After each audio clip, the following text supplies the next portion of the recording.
আবু সাঈদ খুদরি রাদিয়াল্লাহু তাআলা বর্ণিত হাদিস, ইবনে মাজাহ শরীফে বর্ণনা, রাসূল সাল্লাল্লাহু আলাইহি ওয়াসাল্লাম ইরশাদ করেন, কোনো মহিলার যদি বাহু, দুই বাহু এবং গলা এবং চুল যদি উদিলে থাকে, ওই মহিলার, ওই মেয়ের প্রত্যেকটা সেকেন্ডে একটা মহাকবিরা গুনাহ হয়।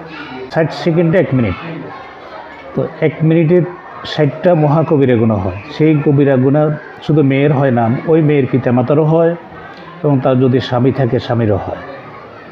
অতএব এই বিষয়টা যাদের মেয়ে রয়েছে, তার পিতামাতা যেন সংযমী হয়, মেয়ে কোনো দিকে বের হইতে যেন পর্দা করে হিজাব পরে বের হয়, এটা আল্লাহ পাকের বিধান।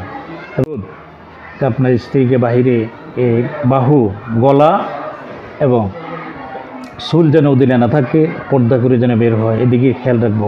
আল্লাহ রাসূল সাল্লাল্লাহু আলাইহি ওয়াসাল্লাম হাদিসের প্রতি আমরা খেয়াল রাখবো। আল্লাহ তাআলা আমাদের সকলকে কবুল করুক, আমিন।